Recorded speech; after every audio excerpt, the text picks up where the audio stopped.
Hi, this is Annette Pearson with the Federal Grants Management, and I'm going to talk about the Title I Part 2, otherwise known as the budgets. We're going to do step by step, and always remember that you have to save the budget piece to your desktop. It's in order for you to make changes and upload those changes each time. It's easier if it's on your desktop because the view that is on the Industar software itself is a view only and it will not save changes. So this slide's going to tell you how to file, save as to desktop or wherever it works for you to pull up each time those changes are required. On the budget sheet, you're going to, up at the top where it says choose an LEA on this drop down, you're going to click on the arrow that has drop down and then pick your district as, and they are in alpha order, where this one is showing you LEA order. I do believe they're in alpha order. So you will check your school district and then you will start working on your budget piece, on your numbers. Again, with this being a worksheet and so many different views out there, I'm going to ask you to save the document often, so then that way it's not going to be lost on anything that you're working on. Anything that's highlighted blue in this worksheet has to be completed by the district. There are several hidden formulas within this spreadsheet, so we've tried to make it as easy as possible for everybody to enter those numbers as they need. Step 2 is the method used. So on the spreadsheet, you're going to go over here to the method used tab, and you're going to select, and you're going to put an X in one of those boxes. And I ask that you only use one X, because if you use more than one, the formula will not pull it over to the sheets that I review for each one of these budget pieces. Step 3 is the school budget costs tab. You will toggle back and forth between tabs to make sure everything is budgeting and balancing. Again, there are several formulas within this budget sheet, and we can't keep putting formulas in here because we start losing them with so many different versions of this spreadsheet. So let's click the school budget costs tab and begin entering data. You'll enter your allotment, your annual allotment plus any monies transferred in from 2A, cash on hand if any, allotment balance or the district carryover that you'll have. You'll need to enter your district level cost, and that's anything that's coded to 699 or 000 at the district level. And then if you plan on taking indirect cost, you'll enter that amount. And as you see on this sheet, it shows you all those numbers highlighted at the top. Over here on the right side of the screen, there is the commissioner's memo that's listed for indirect that you will need to use and enter the rate. So then that way everything is shown. If you have any subawards, you'll have to enter those in capital outlay in that one checkbox before it gives you the amount that you can take for indirect. As we go down the screen for your public school tab, you see there's amounts that are blue. We have homeless, professional development for non-public schools, etc.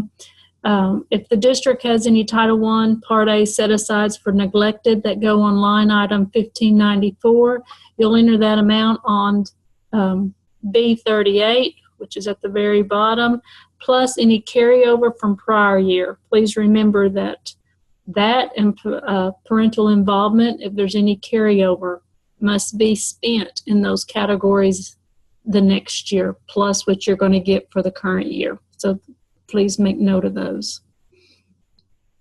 Step 4 is your public schools tab. When you enter your district at the very beginning from the drop down, it automatically brings up your school districts for that district. you will need to place a Y or an N in the school served line item.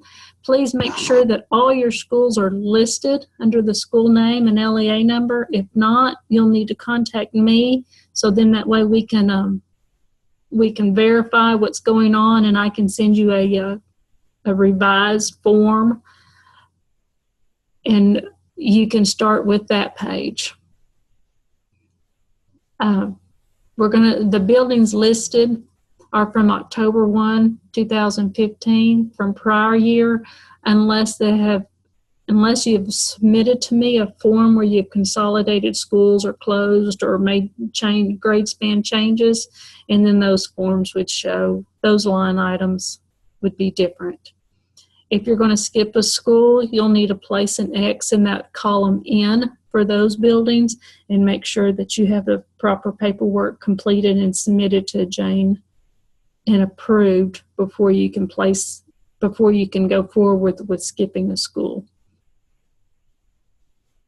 Your cost per child in column K, this is determined by the budget summary divided by the actual number of low-income students. Gives you your actual cost per child. We have two options up there. Districts can either use the average that is pre-calculated, or you can use the budget summary totals for each one of those buildings. And as you can see over here in this slide, it's going to show you the actual cost amount that needs to be entered from your budget summaries when you get to this slide.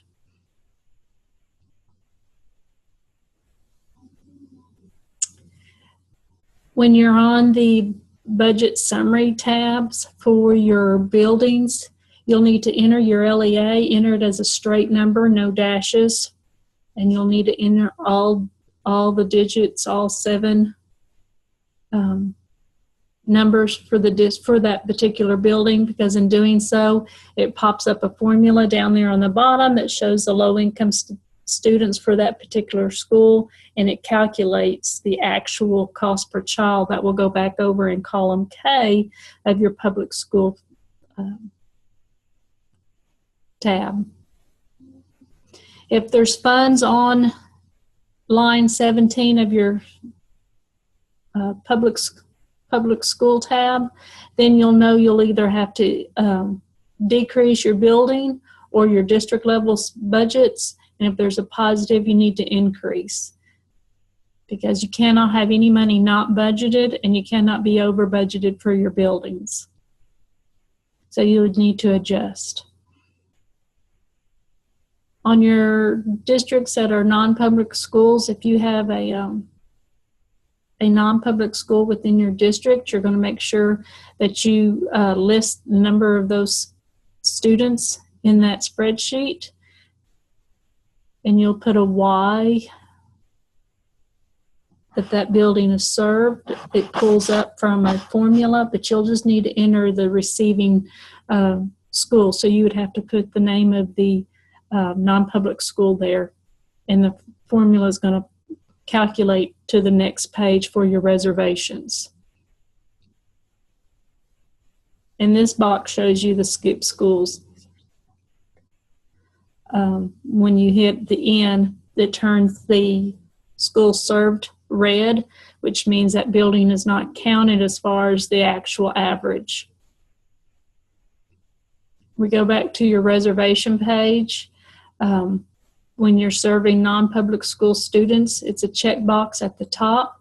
Either you serve or you do not serve. So you would want to make sure if you're serving, you would check that box, and it automatically brings over the number of students that are listed on your public school tab, and all that tallies for you for equitable services for those students.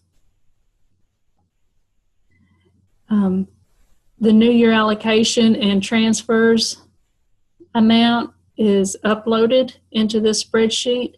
The district has to enter the parent involvement set aside, so anything that you budget for 2170 would need to go in that one cell that's listed as parental involvement set aside.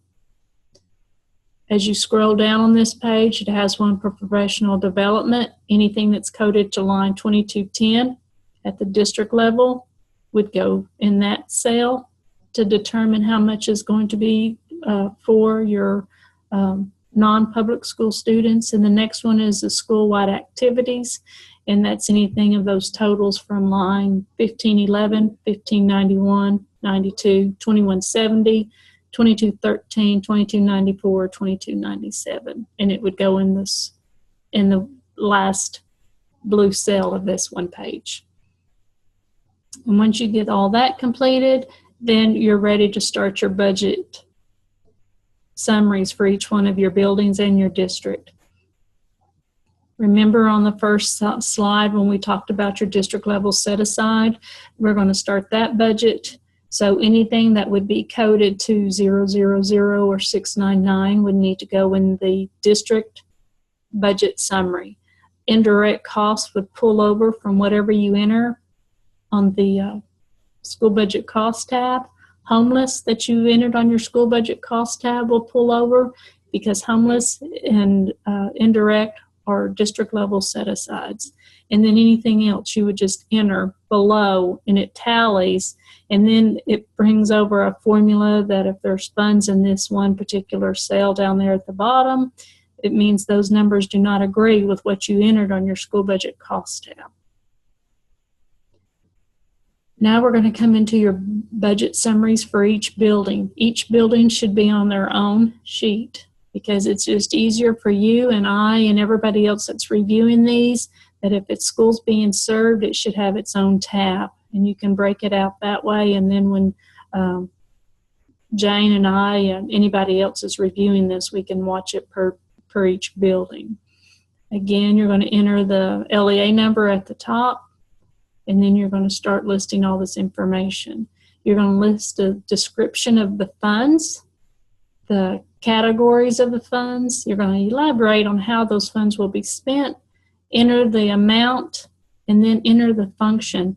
And when we ask you to enter the function, you do not have to put the whole 16 digits. We know it's 6501, so you basically just have to put the function, the line item like 2170, 2210, etc. for each one of your budget summaries. Now you need to balance and save. You'll want to save your documents because, again, we're trying to make sure everything saves and everything's a green. And then once you get it saved and everything's balanced, then you're going to upload this document into the Title I folder.